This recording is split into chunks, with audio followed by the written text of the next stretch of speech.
I'm Kirby Allison, and I love helping the well-dressed acquire and care for their wardrobes. Join me as we explore the world of quality, craftsmanship, and tradition. Hello everyone, and welcome to another live stream here at the Kirby Allison YouTube channel. It's so great to see everyone back. Happy New Year. This is our second live stream, and I think this year we'll be much more consistent on doing this twice a month, the second and the third, the second and the fourth Tuesday of every month. So there we go. So happy to be back. Thrilled to see you all. Of course, I hope that everyone is wearing their tie. Hashtag wear a tie, part of our 2021 New Year's challenge. As you can see, we've got a little graphic right here. And the idea here is that, it's 2021, 2020 is behind us. It's time to get outside of our houses, and if we're still at home, dress up, wear a tie, shave, put on a suit and tie, and it's just good for the psychology. So we've got a great video on our YouTube channel that really accompanies this contest, if you will, or giveaway. And the idea is that, post a photograph of yourself wearing a tie, hashtag wear a tie, at Kirby Allison, and then go to kirbyallison.com to sign up, and you'll be entered to win a free sovereign grade tie. We're going to be giving one of these away every month, and we're excited to be doing this. Everyone that tags me and then posts under the hashtag is also being featured on my Instagram account, if you will. So this is a great way to kind of go in and see everyone that's participated, kind of how they're rocking their style. So anyway, it's been a lot of fun, and there we go. It's kind of jumping around there, but you can see we've had just loads of entries. I think we've got well over 100. And don't worry, Mr. Vogel, bow ties count also, so we're not going to discriminate, of course, against our well-dressed bow tie fans out there. And so if you haven't seen this, please do take a look at it. Let's see what else. One of my favorite things to do every single time we kick off one of these live streams, of course, is to have all of you check in. So please do. I've got your comments right here. I don't know if you can see this. I've got this huge boot and kind of obscuring the view of my laptop from the camera, but I can see all of your comments right here. And I would love to just kind of see where everyone's coming in. We've got Roof Cheese 9 from Minneapolis. Thank you for joining us. A lot of the usual suspects. Richard Walker from Oxford, nice to see you. We've got Thomas Musa from somewhere. We've got Caleb Shipley from San Antonio, just right down south of us here in Dallas. We've got Nikki Travis from London, I suppose, or Lundres, if that's spelled correctly, but I'm saying it wrong. We've got Jesse from Iowa. We've got David from Belgium. Donovan from Massachusetts, Anton from Switzerland, so nice to see you. That's where I order my cigars from, right there in Switzerland. We've got Martin from Tuning in Austria, so guten Nacht, I guess, for all of you Austrians. Thomas from Australia, thank you. We've got Lucas from Hampstead, London. You guys just got snow up there in London, actually quite unusual. I think it's been years since it snowed. And on Instagram, I saw some beautiful photographs of London and really much of England covered in snowfall, so that must have been a nice treat. We've got Flo from Paris, one of my favorite cities in the world, really right up there with London. Can't wait to be traveling again and be able to make it back. We've got ASH Spirits from Seattle. Kustav from India, of course, one of our regulars. Nice to see you again. We've got Ralph Muse from far north Dallas. So I don't know if he means Frisco or just literally far north Dallas, but you're in the neighborhood. You should drop down and say hi to us. Carlos from Germany, Jonathan from South Carolina, and so many more. So I had to check my tire pressure in the snow today. That's what it's like. As bad as a Texas summer gets, I always like to say that as hot as it gets in the Texas summer, you don't have to shovel heat, but you do have to shovel snow. So there we go, bada bing. The jokes are free tonight. But living in the snow is quite different than actually enjoying the snow recreationally. So I certainly feel for everyone battling the snowfall right now. A good friend of mine is snowed in Omaha right now. I think they got 14 inches last night. And honestly, being a Texan, I can't even imagine that. I don't think I've ever seen 14 inches of snowfall in my life. Maybe while snow skiing once, if I was lucky. And let's see, we've got someone from Livingston, Scotland. Hello. Maximil224 from New Jersey. So anyway, great to see you all. Thank you so much for tuning in for today's show. I thought it would be fun to mix things up a little bit.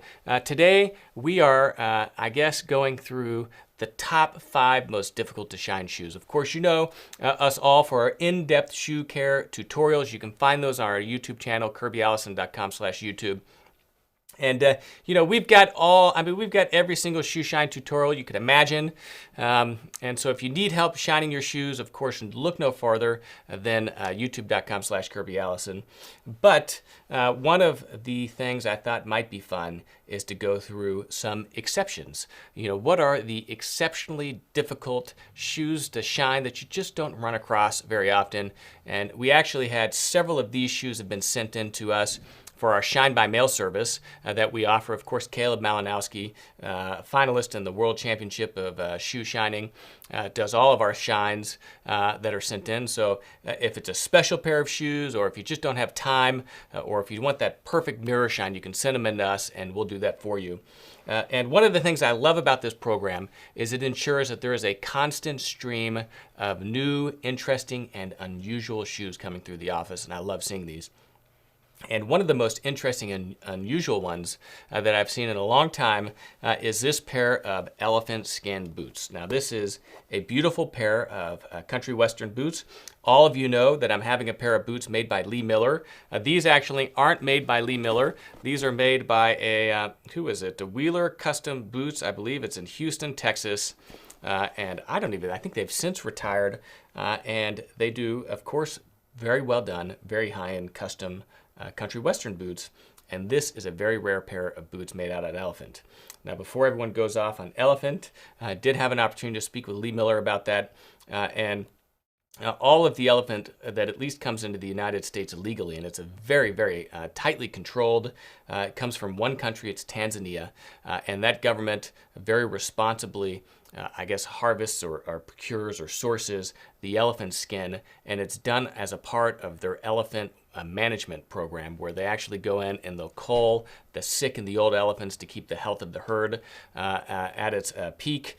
And so that skin is not wasted. They sell it off to help raise money for their program. So here we go. So beautiful elephant skin. So I thought we'd talk about these, and then we've got several other what I think are very difficult to shine shoes that we'll talk through those. So of course, this is kind of an open Q&A. Let me know if you have any other questions, and we'll we'll weave those in through today's session. Now, before we get started, of course, just a quick reminder that kirbyallison.com, we are still in business. Make sure you visit kirbyallison.com. It's how we support this YouTube channel. We really don't have sponsors, and so it's only through the sales of merchandise through our website that we support this, I have to say, growing and very expensive studio where we seek to bring you high quality tutorials about how to take care of your wardrobe, but also really in-depth pieces focusing on quality craftsmanship and tradition as we travel the world, or at least used to, but now as we try to just do it as best we can. So Saphir shoe polish, all of your garment hangers, your ties, of course, we've got an extensive collection of sovereign grade ties. These, of course, you can wear as a part of our Wear a Tie Challenge for 2021. And so much more. Socks, umbrellas. We actually got shoe shine carpets back in stock. We've been out of those for a long time. And we even have some shoes on there. We finally got around to adding some of our extras that we ordered of the TLB shoes. And so you can find those on the website.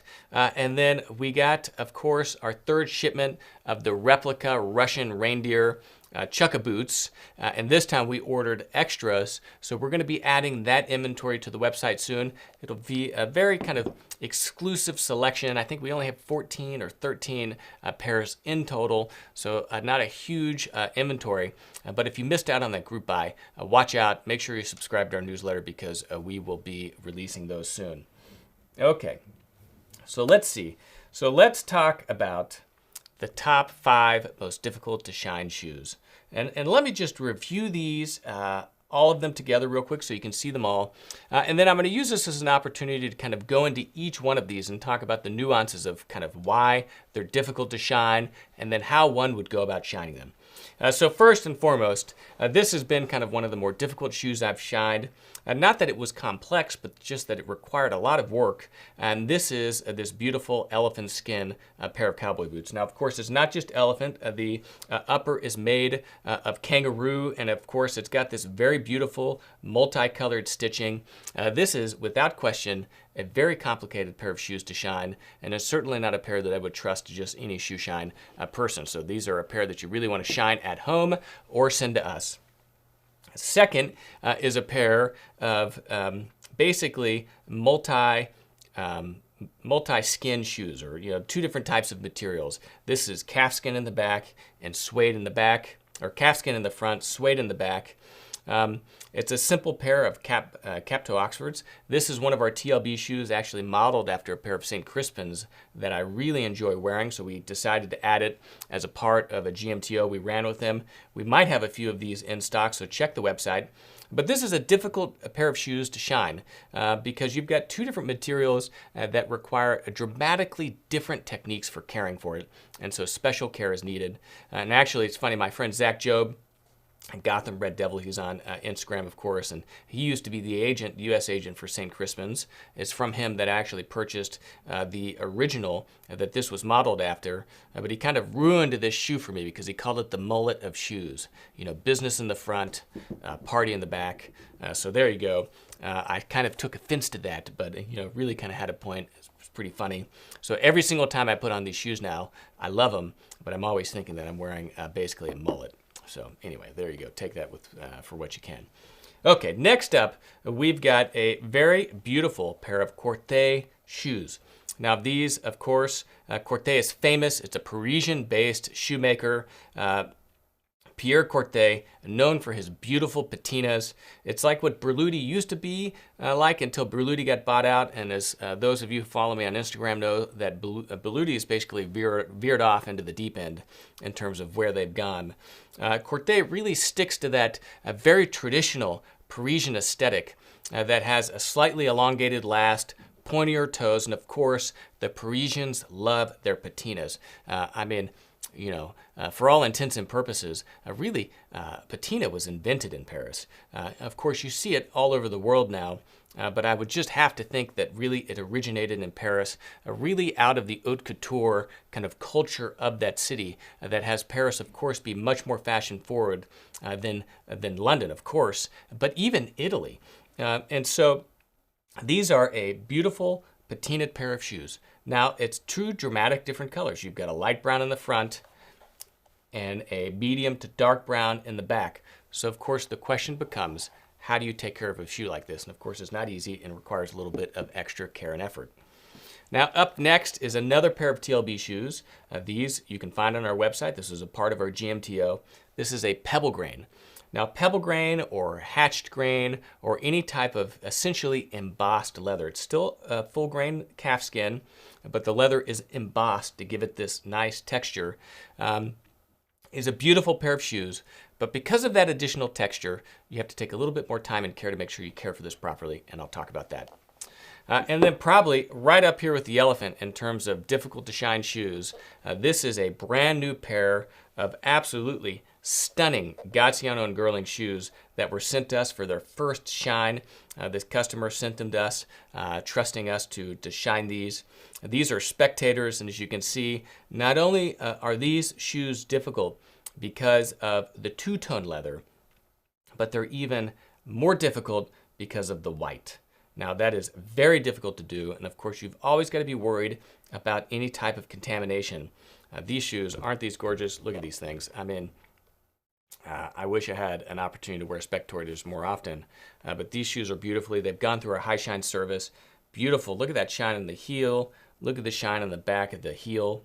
Well, this is I guess you'd call this the heel stack and the back of the heel. And then look at that high shine on the toe and along the side. So these are just absolutely stunning shoes. And I don't know what to say about these. These are beautiful. I mean, a true testament to Gaziano and Girling's absolutely superb quality that comes out of their factory. If you haven't seen our factory tour with Gaziano and Girling, it's one of our best videos on the channel. And I would absolutely recommend taking a look at that. One of my favorites. Okay, so let's set these aside. I've got some water here. We're not actually going to shine any of these shoes. There wouldn't be time for that. But I am going to talk through these while answering your questions. So let's take a short break before I get into this and answer some of your questions. Let me look at your comments.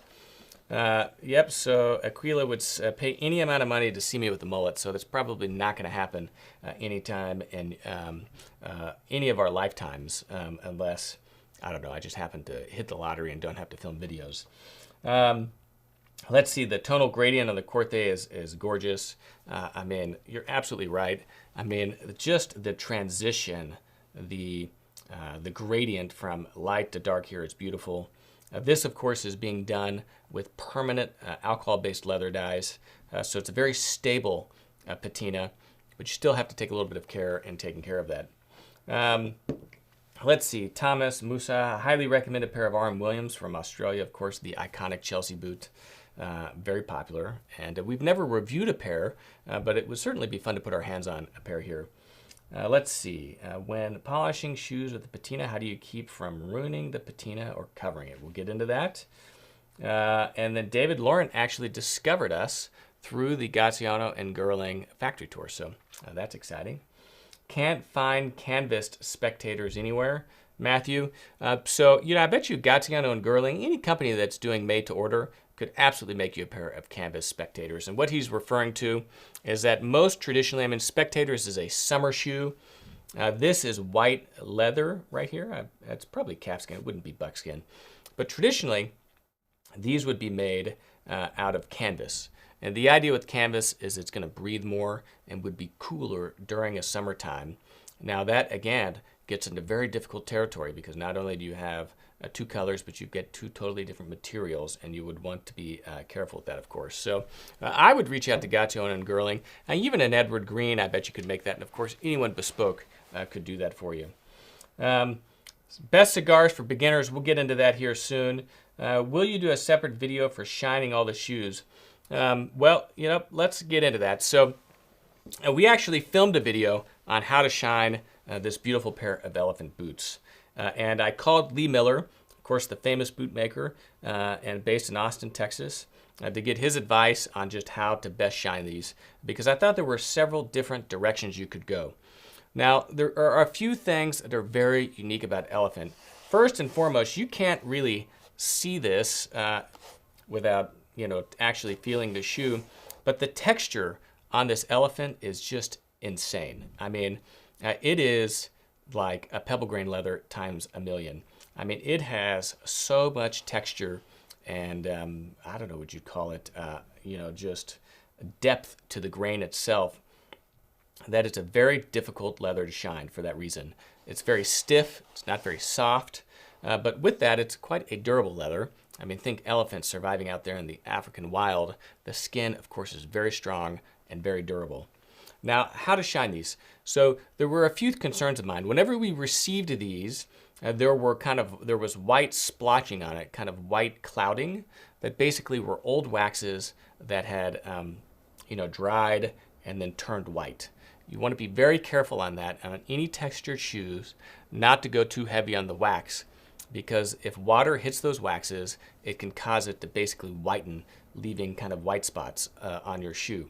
And so first what we had to do was to really pull that off. So I'm jumping ahead of myself. So the fundamental question is how do you treat elephant? Do you treat it like calfskin? Do you treat it like a delicate leather with, say, like the Napa leather balm?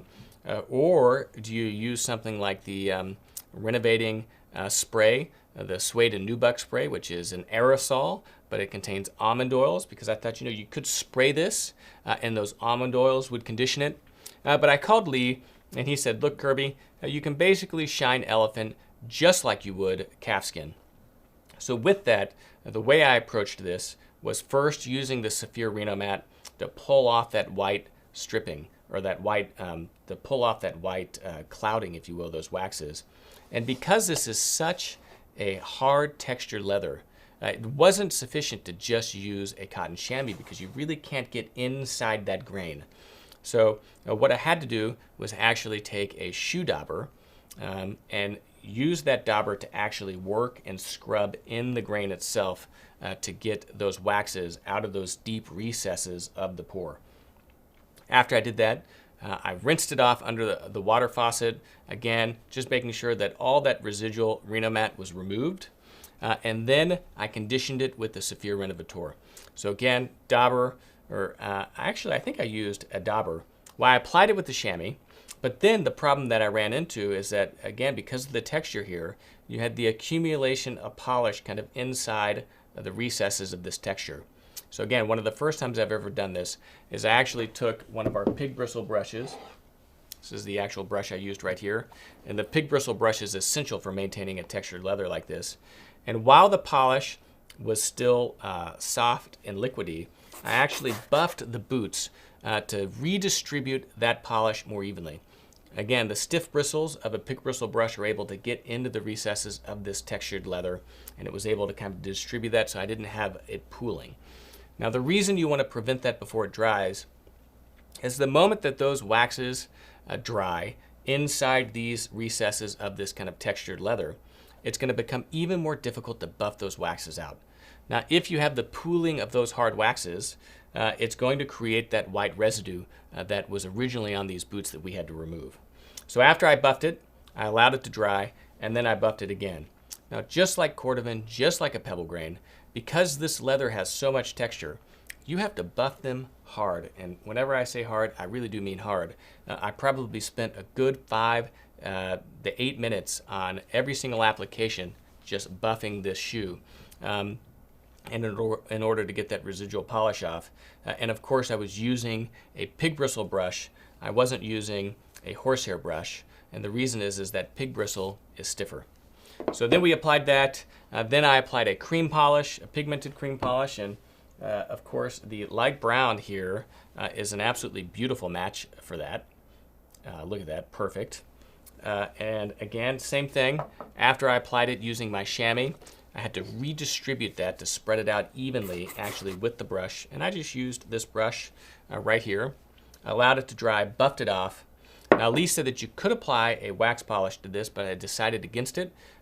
One, I was concerned about the buildup of hard waxes causing white residue to build up. But also this particular customer said that he didn't want a real high shine.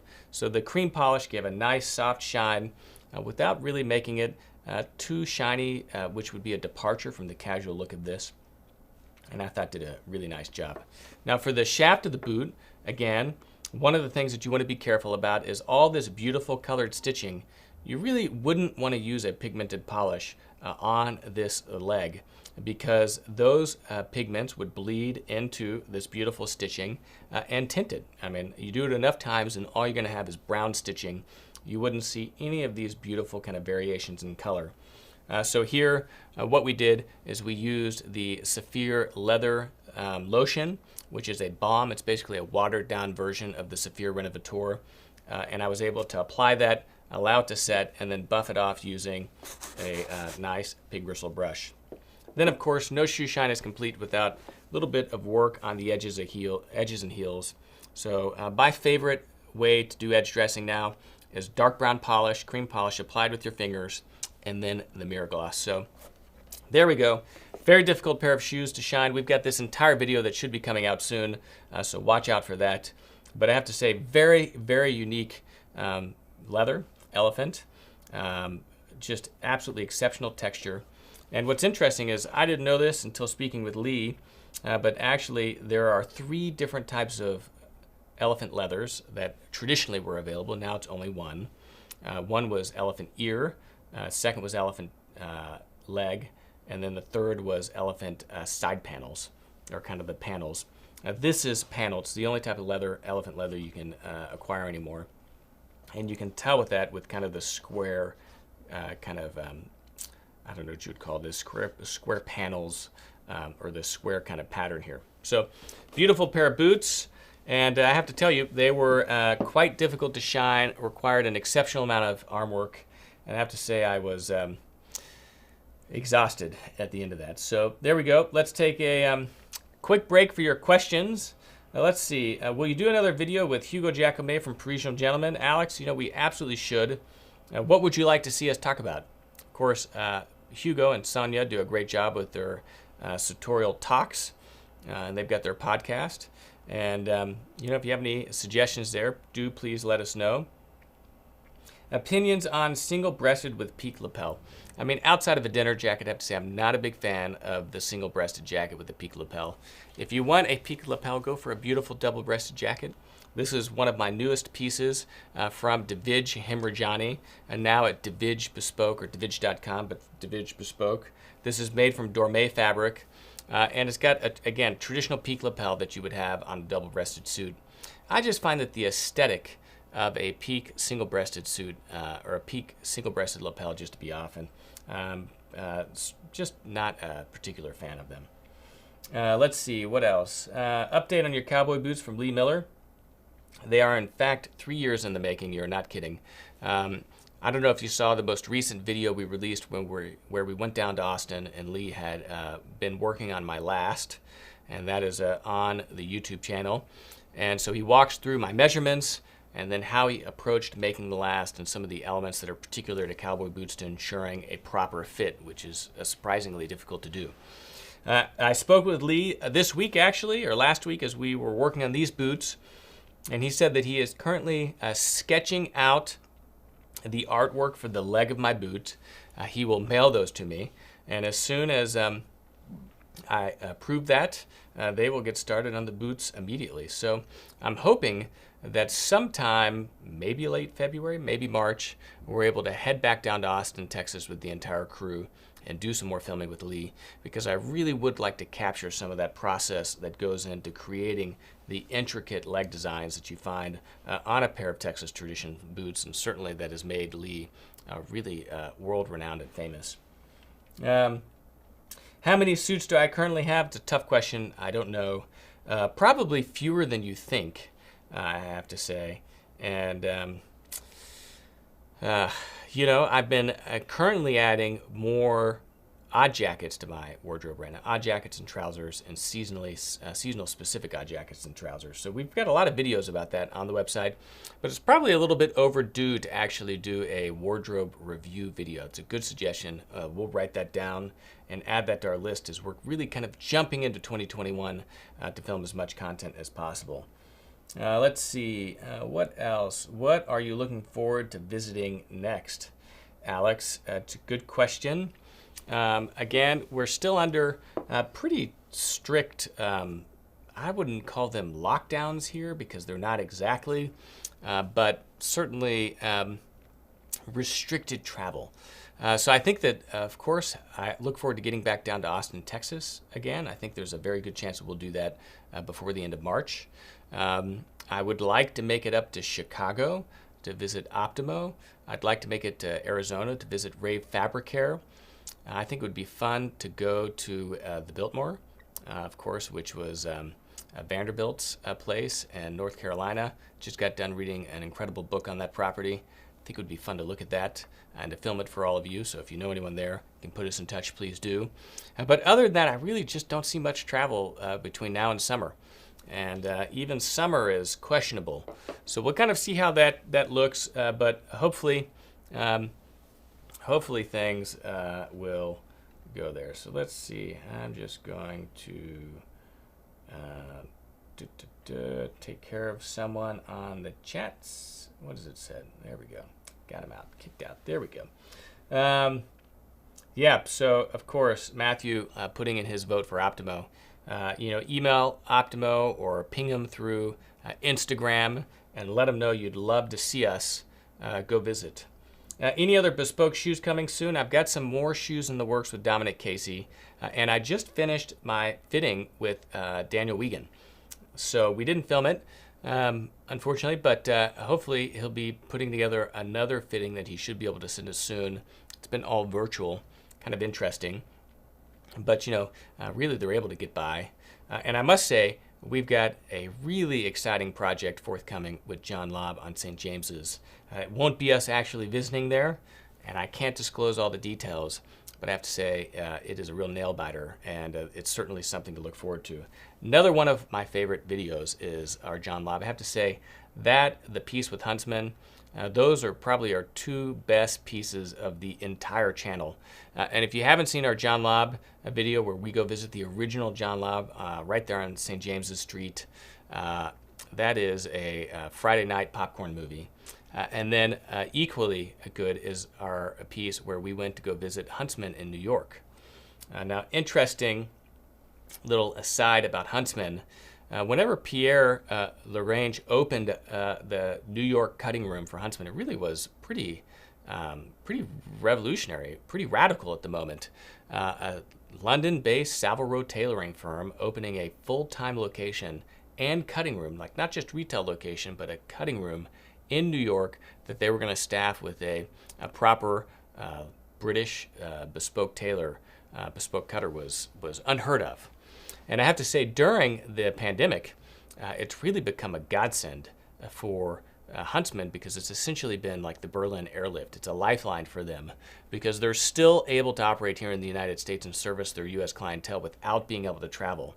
Whereas every other London-based tailor and shoemaker, for that matter, has essentially been blocked from coming into the country for a year, which for these companies that rely so heavily on foreign trade, it's been devastating for them. So I hope that they're all able to stay in business, and I hope that whenever they do travel back to the United States, that everyone is eagerly awaiting to welcome them, because they certainly will be hurting for some of our business.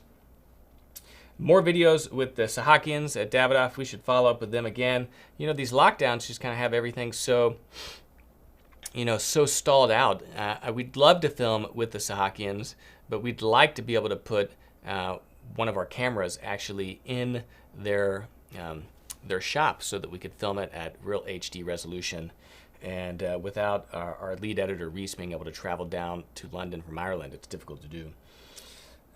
Okay, let's see. Best cigars for beginners. Thomas, just real quick, I think the Davidoff cigars, any of their signature series cigars, super approachable, very light-bodied, easy to smoke, always good. Hard to go wrong there. And then, of course, you can kind of layer up in the complexity as you go fuller-bodied. We actually are doing a collaboration with Mount Fortuna Cigars. I say no sponsorships, a small sponsorship from them.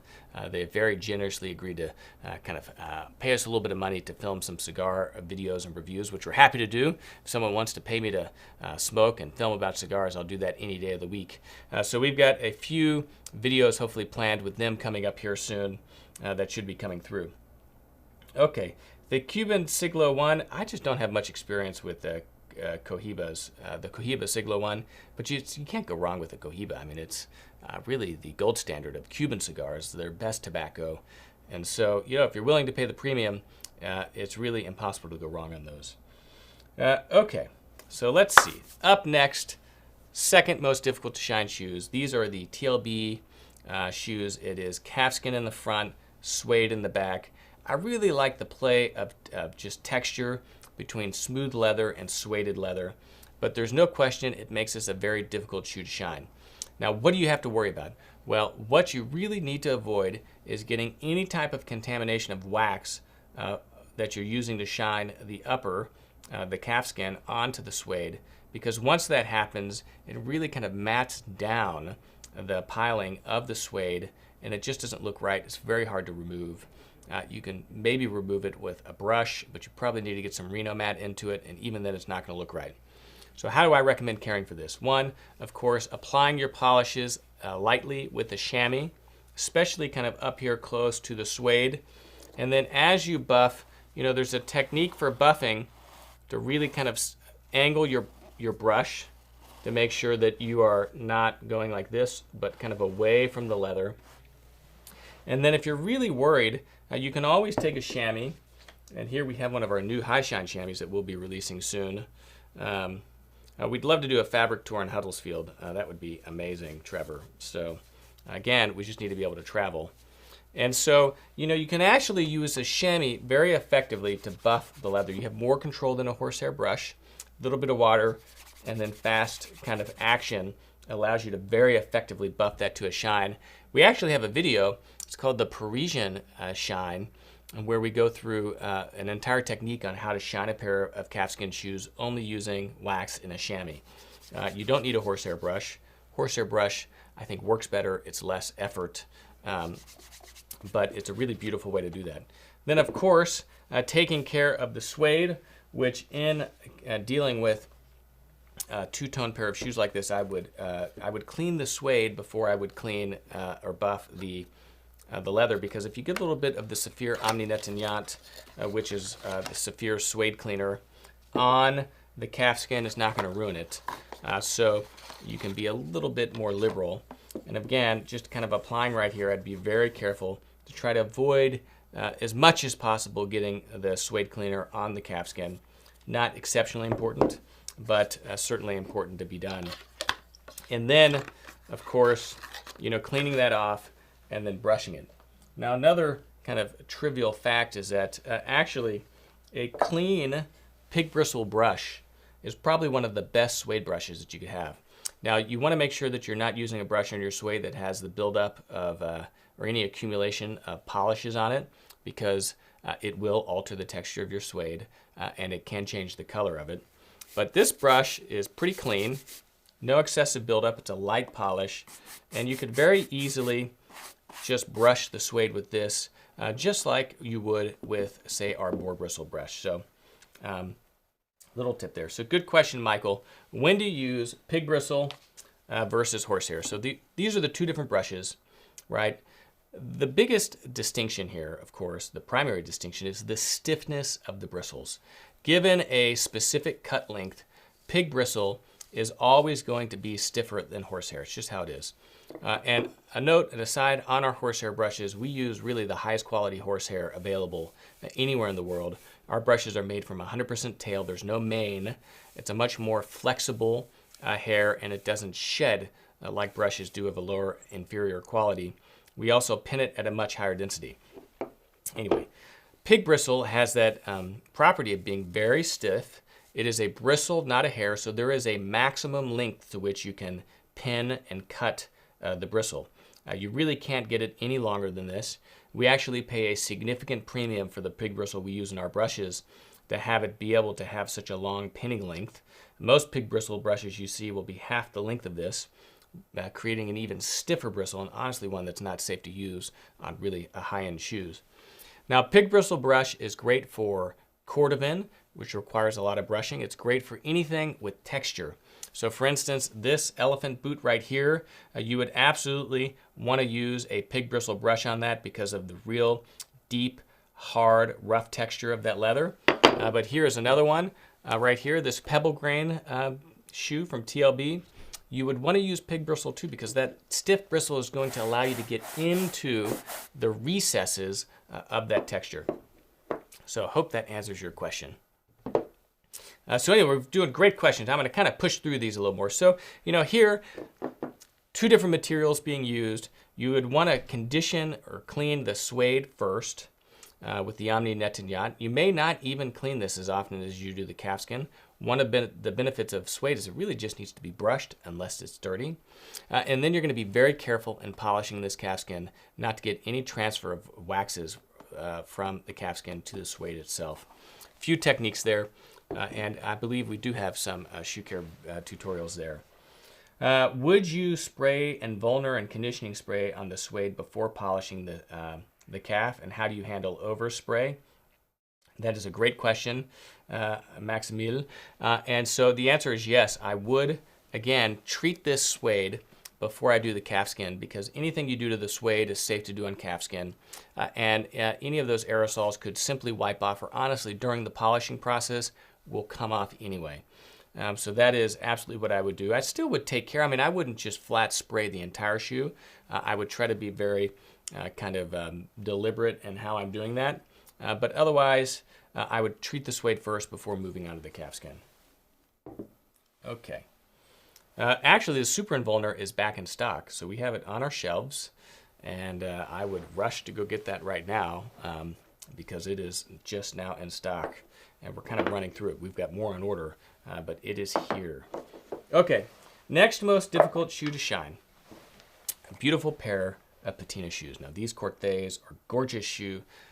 Pierre Corté and his entire team do an exceptional job. This, to be totally honest, is a relatively subdued Corte shoe. I mean, honestly, their house style is probably even more aggressive and fashion forward than this pair right here. I've seen some just absolutely wicked patinas from Corte. They do amazing work and some really sharp designs. I've seen a pair of bespoke Corte shoes, even sharper toe than this. It's a beautiful monk strap, and again, you see those very beautiful kind of nuanced Parisian details. The Parisians, I must say, really pay attention to the finer points of shoemaking. That's where they really thrive.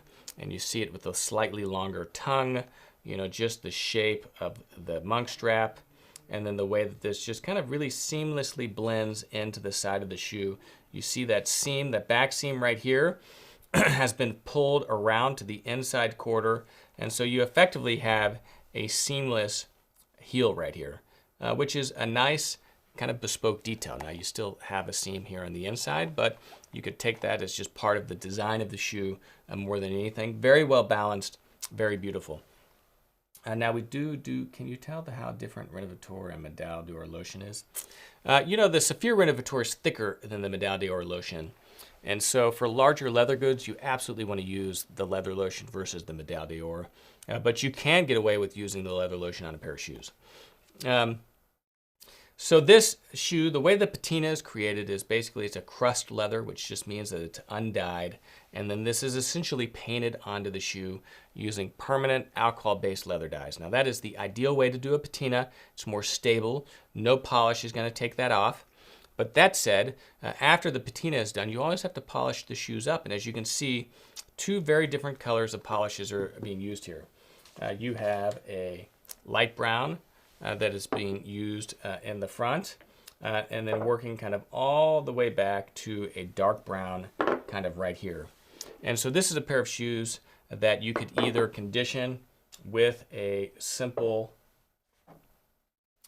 neutral, like the Saphir Renovateur. If it doesn't look like the shoes need pigment on a pair of patinaed shoes, I wouldn't add pigment, and I would absolutely use the Renovateur over something like a neutral cream polish, because the Renovateur is water-based, it doesn't contain any solvents, and so it's going to be much more gentle and less likely to affect any of the prior polishes that were put on this shoe to help really accentuate and bring out that patina. Again, neutral is a great polish. You can use it to lighten your pigments. You can kind of play around in mixing it, but it contains a high concentration of solvents with no pigment. So if you use a neutral, it really looks more like a cleaner because you're going to see pigment come off on the chamois. So, I know, no pocket square. Forgot my pocket square today. Excuse me. So I would recommend the primary use of the Saphir Renovateur, which we call liquid gold. Now we still have this available in the 100th anniversary jars, so it's 100 milliliters for the same price as the 75, so 33% more for free. It's a very limited number of these jars we have left, so check those out on the website. We also have it, I believe, in light brown and black, or brown and black. It's in 2 pigmented colors also, plus Renovateur, so there's a total of 3. Now, if you need pigment, then I would simply use the cream polish, apply it with the chamois. Now, you're never going to darken leather with a light-colored cream polish, so it's going to work perfectly right here. And honestly, I might even just use a neutral because this isn't even really a light brown. This is more kind of a mustard. So maybe I wouldn't even use pigment right here, right? So here we get into kind of the details of a pair of shoes like this. And then I would, again, very sparingly apply a cream polish to the back. I would probably start on the back because that's where you're going to have the highest concentration on the chamois, and then kind of buff it forward. It allows you to really control that fade. And then I would buff it off. Very beautiful pair of shoes. And I have to say, these are gorgeous. I think it's the second or third time we've seen these. Very nice. Okay, so if you bought a pair of shoes without JR soles, would you recommend changing them before you wear them, or wear them until you need to? You know, Trevor, I think that if you buy a pair of, say, Allen Edmonds, they don't come with JR Rindenbach Oak Bark Tan leather outsoles. I'd probably wear them for a little bit before sending them in to be redone. Now that said, when a pair of shoes, especially a pair of Allen Edmonds, goes through our Kirby Allison certified shoe restoration service, you are dramatically enhancing the quality with which that shoe is made and finished. And on an Allen Edmonds, you're probably going to see it most in the edges and the heels and the stitch density with which that outsole is attached to the welt. So if those details bother you, then yeah, I'd say send us a new pair of shoes, have us put your toe taps on them, have us change out the outsole, and most importantly, the heel block, and you'll not regret that. One of the other benefits of oak bark tanned leather outsoles is they last longer. And so once that's done, honestly, you'll send them in less often to be resold than if you were sending them in to, say, even Allen Edmonds to go through their certified, recrafting program. So let's see. What should I use for a black shoe with white stitching? Again, I would just apply the cream polish sparingly using a cotton chamois, and then be careful in the buffing it to remove or avoid the laces, or not the laces, but the stitching. But honestly, it's going to be difficult, so there's only so much you can do to avoid that. All right, Matthew, see you later. Thanks for joining us. Next up, hard to polish shoes, any type of embossed leather. Now again, what makes these shoes difficult? One is the buildup of polish kind of in the crevices of this texture. And then second, because of that, you're more likely to end up with a residue building, kind of a white residue building up kind of across the vamp. So again, my recommendations with the primary use of a cream polish, buffed quite liberally using a pig bristle brush, and then I would only apply a hard wax polish to the toe cap and maybe the heel quarters where you know you've got that hard countering, where it's not going to crack, and where that leather is really pulled over the last, and the definition of that pebble grain texture is really kind of dampened as it's lasted over there. And then lastly, a pair of shoes, exceptionally difficult to polish. Spectators, these are shoes that, of course, I think give defensive walking an entirely new name. Because wearing these, you'd want to be very careful. Again, the work here, the pinking kind of along the edge, the stitching, I mean, goodness gracious, Gaziano and Girling does just an absolutely terrific job. Now this shoe, I probably would never touch it with a horsehair brush or pig bristle brush for that matter. I would only shine this using a cotton chamois to really give you the most control in the application of that pigmented cream polish. I would avoid using a pigmented cream polish if at all possible. I'm sure whenever Caleb did this, he probably used some Mirror Gloss and pigmented Pat Deluxe right here and on the heels. But again, you're only applying that with the cotton chamois, giving you absolute maximum control over the application of shoe itself, or over the shoe itself. The other thing is we have a white pigmented cream polish that you can use right here. But again, unless there was any type of discoloration or anything, I would actually only use the Napa Leather Balm right here to condition this. No pigment, no waxes, and is really going to help kind of retain that natural leather look, the white look. Absolutely beautiful pair of shoes. So if you have any questions on this, let me know. We've got a hard stop here right on the hour just because I've got to run home. It's my daughter's 6th birthday. But if you guys have more questions, please ask them right now. And you know, as I said, I really enjoy these live streams because it gives me an opportunity to answer all of your questions live on camera. So let's see, PVG44, what is your opinion on Gucci Horsebit Classic loafers? So I think the Gucci Horsebit loafer is kind of standard issue for New York bankers. I think that they're a little overdone. I mean, you're going to overpay for a pair of Gucci shoes than you would the same shoe from someone else. If you really are looking for a beautiful loafer, I would recommend, just looking at your favorite shoemaker, Carmina, Edward Green, Gaziano and Girling, TLB. They've all got horsebit loafer shoes, and I'd go for those.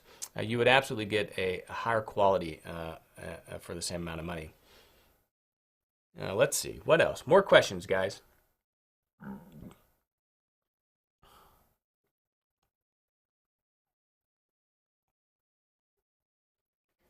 I do not ride horses. but those are actually a pair of Wellington boots in the back, not riding boots. Very, well, slightly different. So let's see. What else?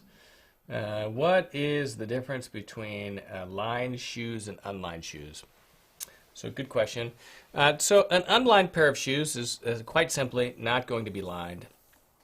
This is called kind of the sock on the inside, and it's a piece of thin, smooth leather, like a calfskin, that is used to line the interior of the shoes to make it more comfortable.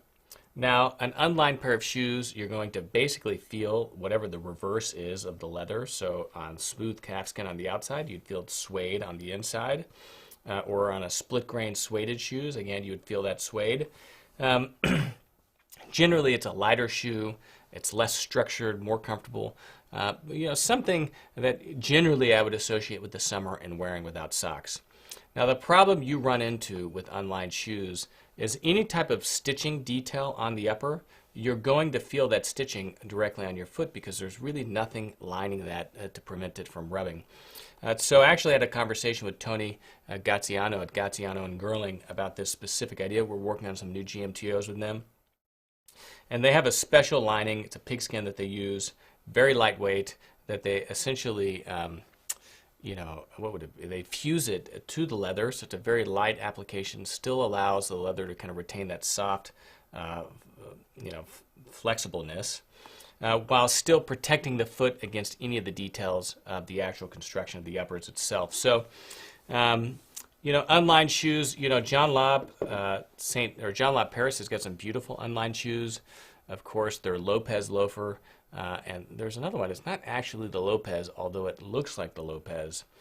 Was probably one of the most buttery, comfortable shoes I'd ever seen. Totally unlined, super lightweight in its construction. So check those reviews out. Okay, on a quality shoe, how many times can it be safely resoled? Great question, Besmoke. I always say that wrong. So the number of times, there's really no theoretical limit to the number of times a shoe can be resoled. There's only effectively a practical limit. And really what it is you don't want to wear out the welt. So again, remember that a pair of shoes is essentially, I'm just looking for a model over here. It's essentially, let me grab this real quick. We've got a beautiful model that Stefano Bimmer sent us. I've got, is it right here? Right here. So this is a pair of semi-completed bespoke shoes from Stefano Bimmer. And here you see, this is hand welted right here, but you see the welt attached to the upper. On a Goodyear welted pair of shoes, it's slightly different. Now, the functional limit in terms of the number of times you can resole a shoes really is what the condition of this welt is. The problem is with a lot of shoe repair people is that they'll tear that outsole off and then they'll go to restitch it, and they won't pay any attention to where the original holes were that went through the welt to attach that outsole. Now, if you just sew across it too many times, there's a functional limit to how many perforations that you can put into the welt before it just literally tears off, like spiral-bound notebook paper that you just tear it and it just tears off. At that point, once it's become perforated too many times to be able to hold additional stitches, really the shoe is at the end of its lifetime. Now, if it's a really special pair, you can re-welt it, but at that point, you're talking about a significant amount of money in the repair. Now, one of the things that we do in our certified shoe restoration program is Jim McFarland, of course, being an exceptionally talented third-generation cobbler, and because of the unique kind of specifications we put and designed around the program, one of the things that he does is he takes great care to ensure that he hits those original holes in the welt to ensure that additional holes aren't being added to the welt itself. So it takes more time, it takes more care. You have to calibrate the machine to match that original stitch density. But the result is not unnecessarily wearing that welt out to extend the number of times that you could resole the shoes. Now that said, there is effectively a practical limit in terms of how many times a pair of shoes can be resold. It's probably in the ballpark of 3 to 5 times, and that's why, in my opinion, it's important to use a program like our Certified Shoe Restoration Program, where we exclusively use the J.R. Windenbach leathers, because the higher density of those outsoles is going to ensure that they last longer. Okay, let's see. That was a long answer. What are some ethics on wearing exotic clothing? I don't know, to do it subtly. So let's see, what else? A video on cigar lighters. That's a great suggestion. We'll write that down, our ever-growing content there around cigars. And next, bespoke shoe idea. It's a good question. I think I'm going to have, we actually have a video with Dominic Casey that we filmed kind of going through some options. And you can kind of see the model there in the background. I was thinking of maybe a Balmoral, and this one in the back is basically a spiral cut, seamless Balmoral. Not seamless, but spiral cut, one piece. Pretty amazing. Do I have any hobbies other than shining shoes, chasing children, smoking cigars, and actually I picked up Italian cooking, so I'm doing homemade pasta right now. I've got, of course, the sheet roller, but I just bought a pasta extruder. So, of course, follow me on Instagram for that. So there we are. We're pushing the hour. I've got to run. As I said, it's my daughter's 6-year-old birthday. And, of course, eating barbecue and cooking barbecue with Mitch over there at Besmoke. So why don't we feature more Parisian brands like Corthay? We should, and I'm going to reach out to them and see if they'll send us some samples. So that's a great suggestion there. So let's write that down also. I've got some people in the studio taking notes. If you were going to start over, would you get first Bespoke by Gation and Girling or George Cleverly? That's a tough question, and I'm going to stray away from those hypotheticals. So there we go. Another great live stream. Thank you all. Make sure you're subscribed to this channel. Hit that thumbs up. Let us know you liked this video. Of course, if you haven't seen our hashtag Wear a Tie Challenge 2021, my challenge to all of you is to wear a tie. You know, get out of your t-shirts. Even if you're still working from home behind that computer having Zoom meetings all day, don't do it in a t-shirt. Do it in a suit and tie. Dress up. It'll be good for you. Let's get this psychology of 2020 behind us and out of us, and just elevate our energy levels there with a little bit of good, beautiful ties. Now this, of course, one of my favorite ties I'm wearing today. This is really a standout tie for me. It is a dark navy and gold jacquard. You've seen me wear it many times, and this is a standout tie. We've got a few of them on the shelves, but otherwise we've got an exceptional collection of Kirby Allison sovereign grade socks. I said socks, but really I was talking about ties. This is what happens whenever I just start going. We've got an incredible selection of sovereign grade ties on the website, and I have to say, we're pretty well stocked right now. I mean, it's taken us a long time to spool up our tie maker. We have one girl that does all of our ties. They're hand cut, handmade just for us to our exact specifications. With the exception of our grenadine ties, it's 100% English fabric, handmade in England, hand slipped. All of the provenance that you would expect, of course, from me here at Kirby Allison. And so I'm very proud of these ties. They knot beautifully, as you can see right here.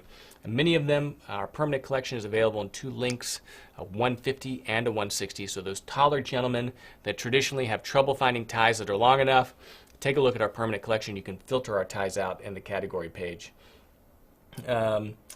Well, I need socks before another tie. So there we go. We got socks also. We just recently replenished our socks, and we have an absolutely exceptional collection of sovereign grade socks too, knit exclusively for us out of Rome.